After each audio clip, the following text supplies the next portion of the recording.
Nobody announced it. There was no breaking news alert, no emergency press conference, no headline that said it's happening. But right now, quietly in the background, something is breaking in the American economy. Not the stock market, not the banks. The American household.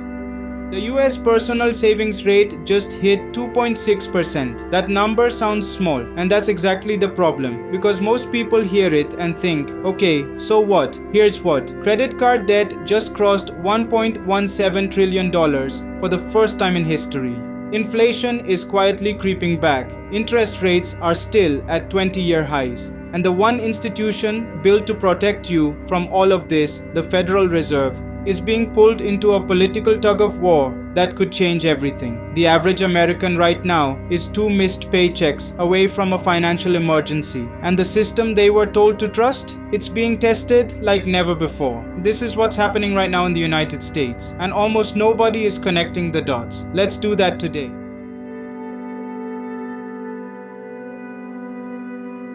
Okay, let's start with the basics, because the savings rate sounds boring until you realize what it actually measures. The personal savings rate is the percentage of your disposable income, the money left after taxes, that you're putting away rather than spending. A savings rate of 2.6% means the average American, for every $100 they take home, is saving just $2.60.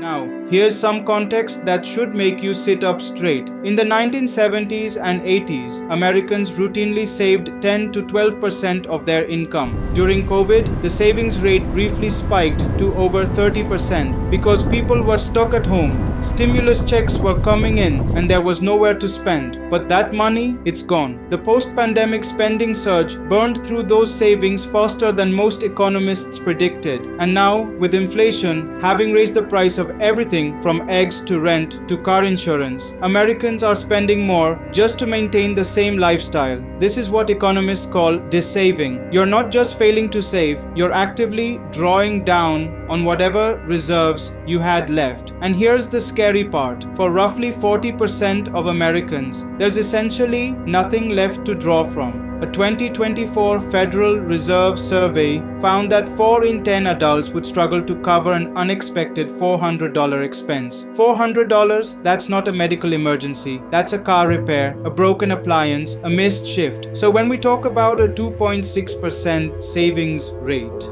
we're really talking about an economy that's operating with almost zero financial buffer. Now let's zoom out, because this didn't happen overnight and the forces driving it are bigger than any one family's spending habits. Force 1. Inflation did more damage than the headlines admitted. Yes, the official inflation rate has come down from its 2022 peak of 9.1%. But here's what that number doesn't tell you. Prices don't go back down just because inflation slows. When inflation goes from 9% to 3%, that means prices are still rising, just more slowly. Groceries that cost you $200 in 2020 now cost closer to $270. Rent in major metros is up 25 to 30% since the pandemic.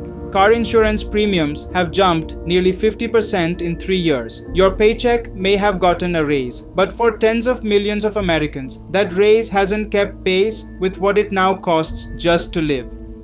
Force 2. High interest rates are crushing everyday finances. The Fed raised rates aggressively starting in 2022 to fight inflation, and it worked to a degree, but those rates have stayed elevated. What does that mean for you? Credit card interest rates are now averaging over 21%. Auto loan rates on new cars are hovering near 7 to 8%. The average 30-year mortgage still above 6.5%. So Americans who needed to borrow, whether for a car, a home, or just to bridge the gap at the end of the month, are now paying a massive premium just to access money.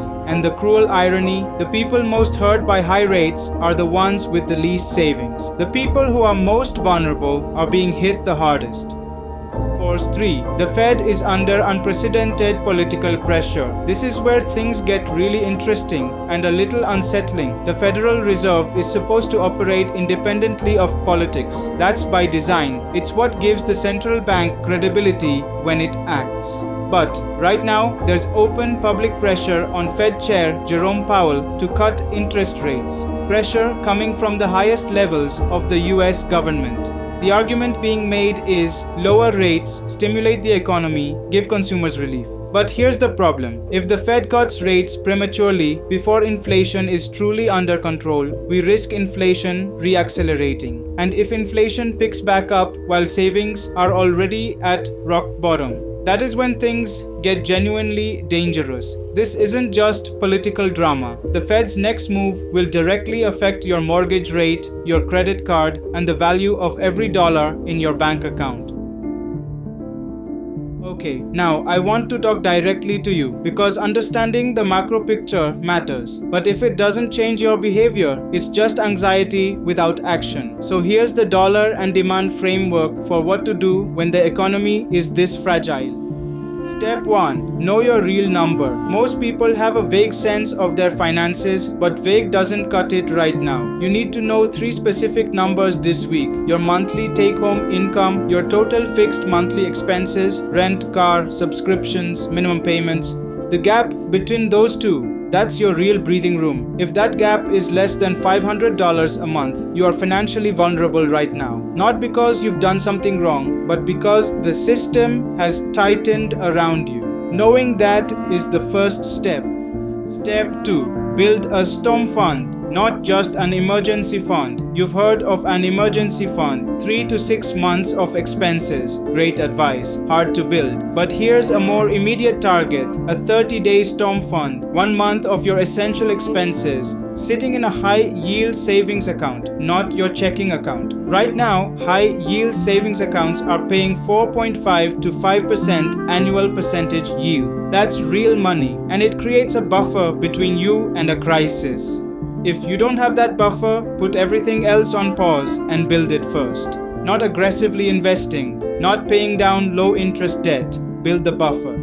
Step 3. Attack your high-interest debt like it's a fire. At 21% average annual percentage yield, credit card debt is one of the most destructive financial forces in your life right now. Every $1,000 sitting on a credit card is costing you $210 a year in interest just for existing. Use the avalanche method. List your debts by interest rate, highest to lowest. Pay minimums on everything. Put every extra dollar toward the highest rate debt first. It's mathematically the fastest way out. If your credit score allows it, look into a 0% balance transfer card. Many offer 15 to 21 months of zero interest, which gives you a real runway.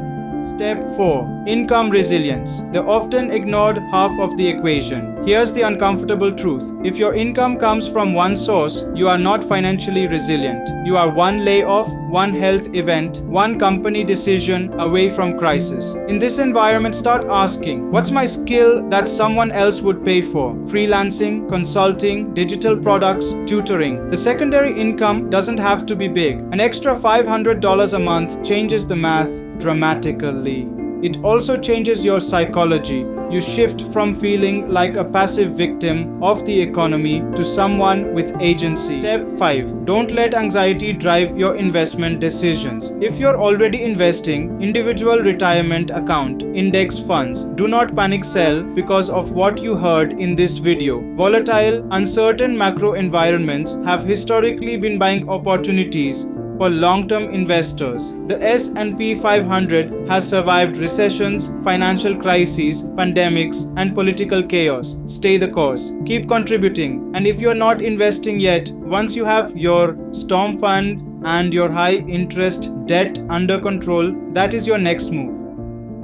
Now, let's talk about what to watch over the next 6 to 12 months because this story is still unfolding. Watch 1. The Fed's next move. The next Federal Open Market Committee meeting is going to be critical. Listen, not just to what they do with rates, but why they say they're doing it. If they're cutting because inflation is under control, that's healthy. If they're cutting under political pressure before inflation is resolved, that's a red flag. Watch 2. Credit card and auto loan delinquencies. These are the canary in the coal mine. When everyday Americans start missing payments on their credit cards and car loans, it tells you the financial stress has moved from uncomfortable to breaking point. Delinquencies are already ticking up. If they accelerate, expect the Fed to pivot fast. Watch 3. The labor market. Unemployment is still historically low, around 4%. That's one of the things keeping this economy from tipping over. But watch the weekly jobless claims data.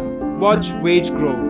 If layoffs start accelerating, especially in retail and hospitality, the consumers who are already stretched, that's when spending could fall off a cliff. Watch 4. Inflation data. The next few CPI readings, the Consumer Price Index, are crucial. If inflation reaccelerates toward 4 or 5% while savings are this low, Americans will be in genuine financial pain. The Fed will be in an impossible position: raise rates and crush borrowers, or hold and let inflation run. There is no easy answer, and that's exactly why this moment is so fragile. These are the numbers Dollar&Demand will be tracking, and will break them down every time the data drops.